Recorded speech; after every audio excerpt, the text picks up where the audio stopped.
Hello, my name is Kari and this is Tiger Lily Designs. Welcome to my studio. Today I've got just a super quick video showing you how I turn a stack of fabric that I got from the fabric store just this week into this organized rainbow wall of fun. It's not really that tricky, but I've gotten a lot of questions both on my Instagram and here on YouTube and comments wondering what I do and how I do it. And I thought I'd just come on here and show you. So what you need first is fabric. It has to be at least a half a yard to use what I use. Now there's lots of different strategies, lots of different ways. I use comic book cards.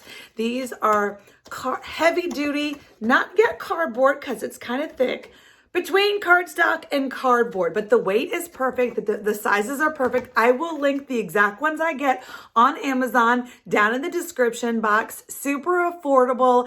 I get 100 at a time. I don't remember how much they are. Maybe less than $10. Could be around $10, but it's really affordable, especially compared to the alternatives that some other quilters use. So I like this economical and it works for me. So I'm going to turn the camera around and show you what I do. So here I am on my cutting island. My cutting island is fantastic. If you haven't seen, I will link down below. I have a whole video showing you about my island. It consists of 4 of these 24 by 36 mats. So it's a great resource for me as a quilter because I'm using fabric all day long, all week long. So let's just show you what I do. Like I said, so when I buy it from the fabric store, my go-to order is a minimum of 1 yard. I like to use a lot of different fabrics with my projects and my keepers and the things I make and sell. So I always like to have at least a yard if I like the fabric. If I really like it, sometimes I get more. But most of these stacks are just 1 yard increments. So I'm just gonna show it to you. This is just how it was folded at the cutting counter at my local quilting studio. So what I do first is as I open up, like I said, they're a generous yard cut. So this is a nice yard cut, folded right in the middle, salvage at the top. I'm gonna go ahead and fold it in quarters. That's it, okay? And that's the perfect width of these comic book cards. So then I'm gonna come over here to the side, wrap around one, and I just go over it as many times as I can. 1 yard is usually about 4 flips. And like I said, sometimes I get bigger pieces. Sometimes I usually don't get smaller. Half a yard is the minimum that's gonna fit on this overflow, on this card system. You can get a 1/4 yard, but it's almost too flimsy. So once it gets down to a 1/4 yard, what I am doing is I'm putting it in my fat quarter. Even though it's not a fat quarter, it's just a 1/4 yard. I'll fold it up nicely and I have my own little stash of organization for that way. So now I want to answer some of the questions why I go ahead and fold some of these. I had asked on my Instagram, because like I said, I had been asked many times to show how I do this, as well as some other questions of organization regarding my fabric wall. So I thought, okay, so I took a poll on Instagram and I got 6 questions that I want to go ahead and answer for you here. The first question is, how do I tell the grain of fabric the way I fold it? Well, that's easy because I'm folding everything on the salvage to salvage. So as you know, the grains are always in this direction. I don't usually cut on the bias, even if I only will make a bias cut on the fabric if I'm going to sew something with the curve. Otherwise, even my quilt binding, I don't do with a bias straight across edge. I just do a straight salvage to salvage edge cut, and it works. Do I pre-wash my fabric? Well, obviously not, since I'm folding them straight from the quilter's store. I don't pre-wash my fabric. I don't pre-starch my fabric. I just start to sew it. What I do, and another one of the questions was, how do I deal with wrinkles? Well, obviously I'm not gonna pre-iron it when it goes on these boards.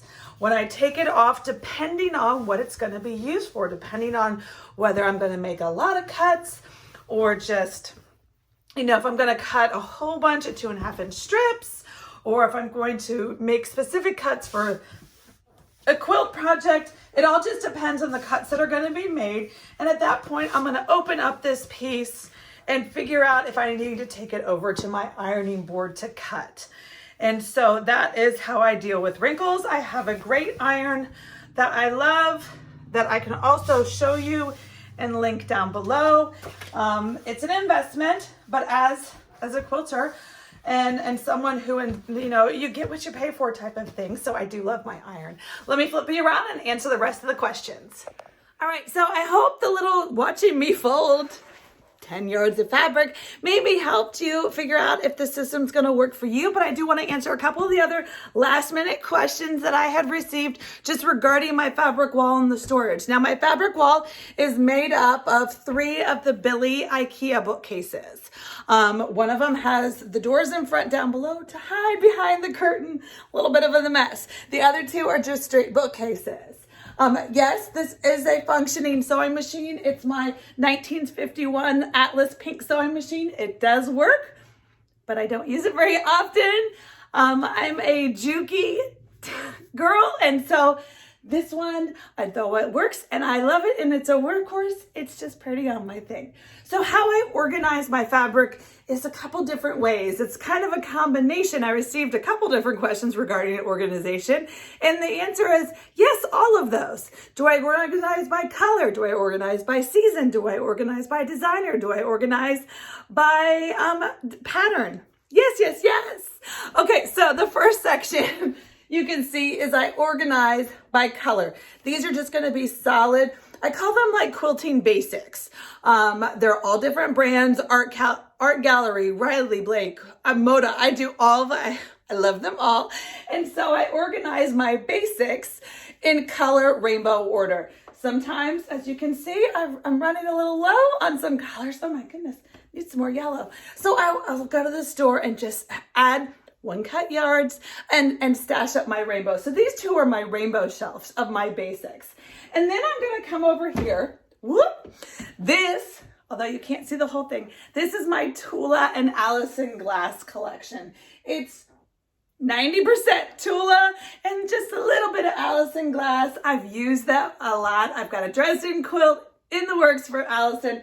So this collection's getting down to dwindling, but I'm an avid Tula pink collector, so I like to have a lot of her collections here, and I keep those in rainbow order as well as within their collection. So they're like by fabric collection and then by color within that collection. Yes, it's a little complicated. This next shelf, as you can see, it's also getting light is my Christmas shelf. That's because it's Christmas quilting time. So this whole shelf, this is going to be flannels, and this is going to be all quilting Christmas cotton.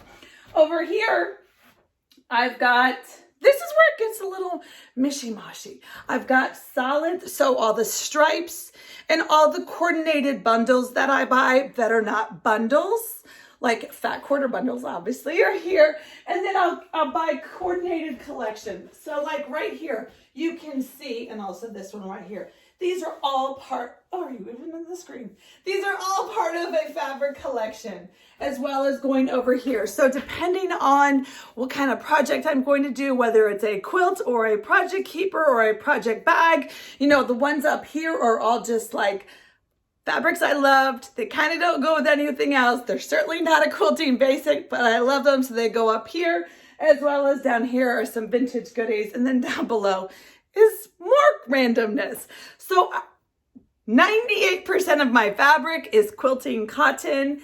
There is a little bit of flannel, a little bit of home decor, because I dabbled in that for a while, and as well as jersey. But again, 98% is quilting cotton because that's what I do. So hopefully this helped you.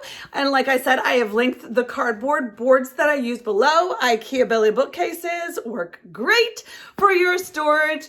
And again, check out my sewing room island tour, and I will be touring my full studio soon. So again, if you have any questions, my contact information and email is down below in the description. Hopefully you enjoyed this, and I'd love for you to subscribe and come and check me out.